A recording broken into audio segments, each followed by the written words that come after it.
नमस्कार। कृषि दर्शन कार्यक्रम में आप सभी दर्शकों का स्वागत है। हमारे प्रदेश का किसान बागवान विभिन्न प्रकार की फसलों की पैदावार करता है, परंतु इन फसलों में अक्सर ये देखने पर आता है कि इन फसलों को कुछ बीमारियां अक्सर ग्रसित करती है। इसके क्या लक्षण हैं, इस विषय पर आज हम चर्चा करेंगे। लेकिन फसलों में गेहूं की फसल को कौन कौन सी बीमारियां ग्रसित करती है और इसका किस प्रकार उचित प्रबंधन किया जा सकता है, यह आज का हमारा मुख्य विषय है और इस पर हम चर्चा करने जा रहे हैं।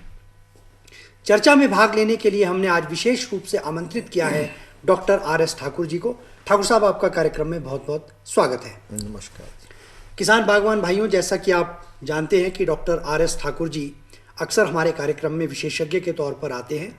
Doctor R S. ठाकुर जी कृषि निदेशालय में उप निदेशक के पद पर कार्यरत हैं और आज के विषय पर हम इनसे विस्तार पूर्वक जानकारी प्राप्त करने की अवश्य कोशिश करेंगे और हम चाहेंगे कि आप भी इस कार्यक्रम में अवश्य जुड़िए। जैसा कि आप सभी जानते हैं कि यह हमारा लाइव फोन इन कार्यक्रम होता है और आप हमारे दूरभाष नंबरों पर संपर्क करके डॉक्टर साहब से आज के विषय पर जानकारी हासिल कर सकते हैं। आप हमारे दूरभाष नंबर अवश्य नोट कर लीजिए।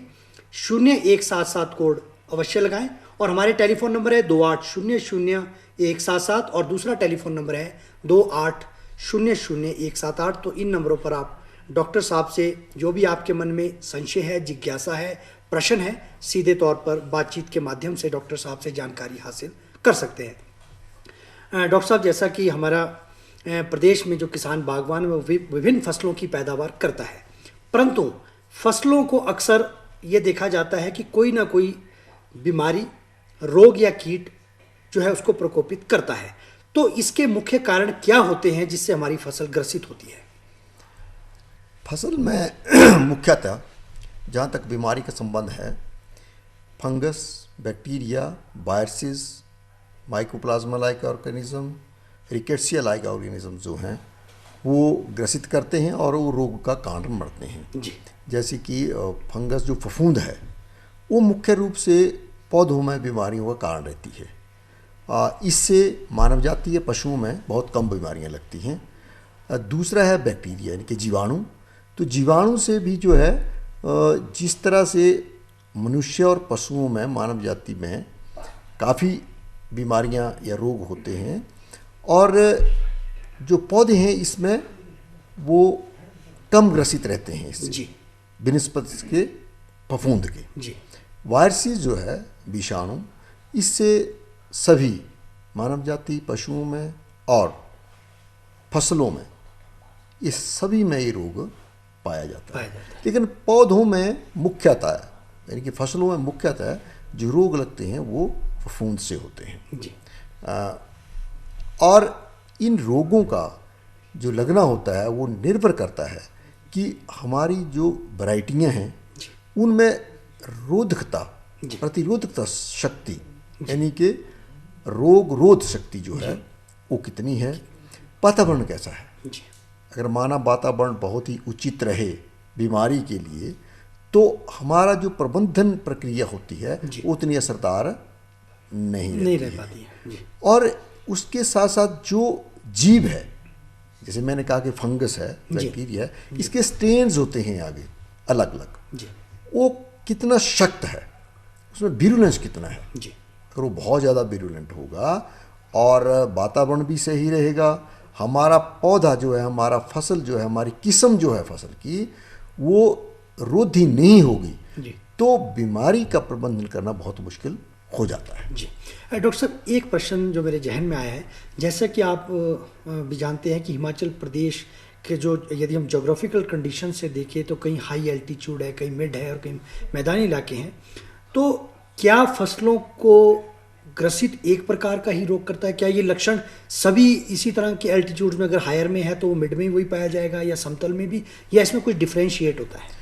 लक्षण तो एक जैसे रहते हैं बीमारी के, लेकिन बीमारियां जो हैं जैसे कि बैक्टीरियल डिजीज है, जीवाणु से जो रोग लगते हैं वो जो गर्म इलाके हैं वहाँ ज़्यादा लगते हैं और ज़्यादातर जो फफूंद से लगने वाले रोग हैं वो जहाँ पर नमी ज़्यादा हो, मॉइस्चर ज़्यादा हो, वहाँ पर जो रोग ज़्यादा लगेंगे। जी।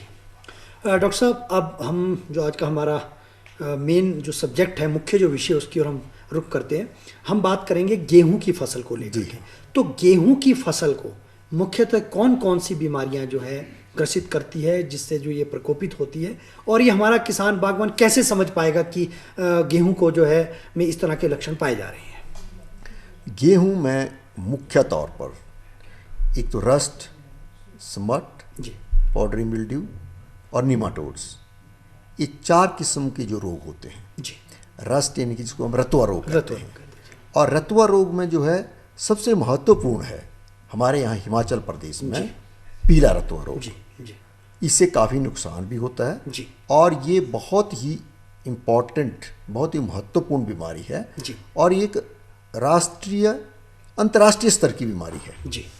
दूसरा है रस्ट में ब्राउन रस्ट, और चौथा है, तीसरा है इसमें काला रतुआ जी, कि black rust, and brown rust इनके भूरा रतुआ। और जो है स्मट यानी कि कंग्यारी जिसको कहते हैं, कंग्यारी में है एक तो लूस मट, खुली कंग्यारी, एक है हिलवंट जो ज़्यादातर हिल एरियाज में होती है, और तीसरी है फ्लैक्स मट यानी कि पत्ता कंग्यारी भी इसको कहते हैं, और चौथी है इसमें करनाल वंट। बेसिकली ये बीमारी जो है वो करनाल से आई थी, और ये थोड़े गर्म इलाकों की बीमारी है, जैसे हमारे निचले क्षेत्र हैं, जैसे पाउंटा हो गया, ऊना हो गया, बिलासपुर के क्षेत्र हैं, कांगड़ा के निचले क्षेत्र हैं, जितने हमारे गर्म इलाके हैं वहाँ ये ज़्यादा होती है। लेकिन अगर एक बार बीज प्रकोपित हो तो दूसरे जो हमारे क्षेत्र हैं वहाँ भी ये बीमारी फैल जाती है।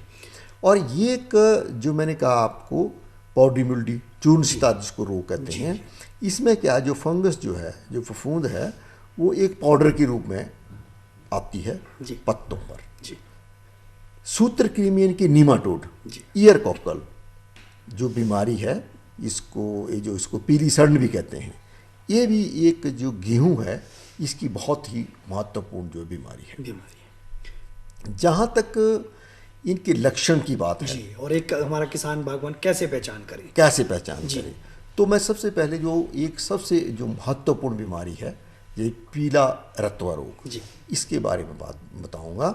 पीला रतुआ रोग में क्या होता है कि बीमारी जो है धारियों के रूप में, यानी कि एक पिन हेड, छोटे छोटे जो है इसके पुस्ट्यूल्स बनते हैं, और एक के बाद एक पंक्ति का रूप धारण करते हैं।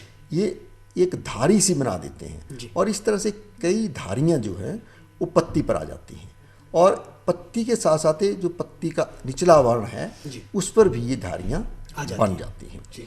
और अगर कोई बीच से गुजरे, अगर इसका प्रकोप काफ़ी है तो इससे हल्दी जैसा पीलापन जो है कपड़ों में भी लग जाता है, और अगर ज़्यादा प्रकोप है तो ये पीलापन जो है नीचे ज़मीन पर भी देखा जा सकता है।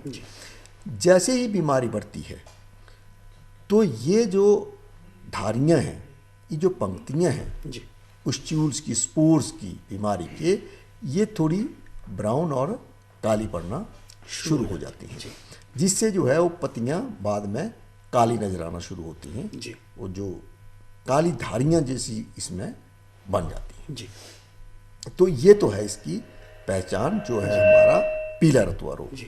जो भूरा रतुआ है उसमें भूरे रंग के स्पॉट्स, छोटे छोटे पुस्ट्यूल्स गोल आकार के जो पत्ती पर देखे जा सकते हैं, जो धारी में नहीं होंगे। वो काला रतुआ रोग में जो पुस्ट्यूल्स हैं, जो इसके छोटे छोटे स्पॉट हैं, वो बाद में काले रंग के हो जाते हैं, गहरे भूरे के होते हैं, पहले गहरे भूरे रंग के होते हैं, और बाद में जो ये पुस्ट्यूल हैं ये फट भी जाते हैं, ऐसे लगता है जैसे फट गए हैं। लेकिन इन तीनों में से जो महत्वपूर्ण बीमारी है वो है पीला रतुआ रोग। जहाँ तक दूसरे रोग हैं उनकी पहचान की बात है तो एक तो है खुली कंग्यारी जो है लूज स्मट। तो खुली कंग्यारी में क्या है कि जब हम देखें बाली को, तो बाली में एक तो जो बालियां ग्रसित होती हैं वो पहले निकलती हैं। ये एक थोड़ी सी आइडेंटिफिकेशन भी है इसकी। अगर पहले बालियाँ निकल रही हैं तो उनको देखना चाहिए, उनको निकाल भी दिया जाए। मतलब दूसरी जो बालियाँ उनसे काफ़ी पहले निकल जाती हैं जी। दूसरे इसमें क्या रहता है कि जो स्पोर हैं वो जहाँ दाना बनना होता है वहाँ स्टार्च नहीं बनती, जी। वहाँ स्पोर ही बनते हैं, कालापन आ जाता तो है। वो भी इसके एक लक्षण है। हाँ, जी। तो कालापन आएगा और बाद में क्या होगा, जब हवा चलेगी तो वो कालापन उड़ जाएगा और वो एक डंडी सी रह जाएगी। जी। उसकी रैचिस जो है वो जो डंडी जैसी है वो रह जाएगी, बाकी के स्पोर जो है इसके वो उड़ जाएंगे। जी। जो है हीलबंट, हीलबंट में क्या रहता है कि जो स्पोर हैं वो एक पपड़ी के बीच में ही रहते हैं, जी। उड़ते नहीं हैं। जी। लेकिन अगर उसको दाने को दबाया जाए तो दबाने पर क्या होता है, वो काला स्पोर मास जो है उसका वो बाहर निकलना शुरू है। फ्लैक्स मट में जो पत्ता की जो कंग्यारी है जिसको फ्लैक्स मट कहते हैं, जी। उसमें जो है रोग जो है वो पत्ते पर, जी। वो कालापन जो है वो पत्ते पर आता है। जी। करनाल वंट जो मैंने कहा कि थोड़ा जिसके लिए गर्म क्लाइमेट चाहिए होता है, ये रोग ऐसा है कि पार्शियल स्मट भी इसको कहते हैं कि ये आंशिक रूप में, आंशिक रूप में आती है। जी। जैसे ऐसा रहेगा कि एक खेत में सारे पौधे रोगग्रस्त नहीं होंगे, जी। पैचेस में होंगे, और पैचेस में भी क्या होगा, उसमें कुछ एक प्लांट होंगे, जो प्लांट होगा पूरा उसकी कुछ एक बालियाँ होगी, जी। बालियों में जो है कुछ एक उसके दाने होंगे, जी। और दाने में भी पूरा दाना उससे ग्रसित नहीं रहेगा, जी। ये उसका एक पोर्शन जो है उससे रोग ग्रसित रहेगा। जी। लेकिन इसका सबसे जो एक घातक लक्षण वो है कि इससे जब एक स्मेल आती है, बदबू आती है जैसे कि सड़ी हुई मछली की, जी। और इसके अगर कुछ दाने रह जाते हैं तो जो आटा है उसकी क्वालिटी, जी। उसकी जो गुणवत्ता है जी। वो खाने लायक नहीं रहती, वो डिटायरेट हो जाएगी, डिटेरियोरेट हो जाएगी। तो डॉक्टर साहब एक जो महत्वपूर्ण प्रश्न यहाँ उभर कर सामने आ रहा है, क्योंकि जैसा आपने कहा येलो रस्ट के बारे में, उसमें तो मैं समझता हूँ कि शायद किसान बागवान, जैसा आपने कहा कि वो पीले हल्दी की तरह पाउडर होता है, उसकी तो पहचान, लेकिन जो ये डिफरेंट बीमारियां, इसके लिए तो शायद मैं समझता हूँ कि विशेषज्ञ महोदय की ही इसमें जो है हेल्प लेना ज़रूरी पड़ेगा, क्योंकि आम किसान बागवान मैं नहीं समझ पाता कि इतनी डिफरेंट बीमारी के बारे में जो है वो पता लगा सके। तो मैं यही सोच रहा हूँ कि शायद संबंधित विशेषज्ञ को बुला करके ही इसकी पहचान करवाई जा सके। हाँ, यहाँ तक कि अगर पीला रतुआ रोग भी है जी, उसमें भी संशय हो सकता है। जी। तो हमारे जो केवीकेज हैं जी, कृषि विज्ञान केंद्र, जी डॉक्टर साहब, और हमारे जो अपने अधिकारी हैं, जी, ब्लॉक स्तर में हमारे विषयवाद विशेषज्ञ हैं, कृषि विकास अधिकारी हैं, सर्कल लेवल पर भी हमारे कृषि विकास अधिकारी हैं, और कृषि प्रसार अधिकारी भी हैं, तो उनका विजिट जरूर कराएं। वैसे भी इसकी हमने टीमें बना दी हैं, जिसमें हमारे एक आत्मा प्रोजेक्ट है,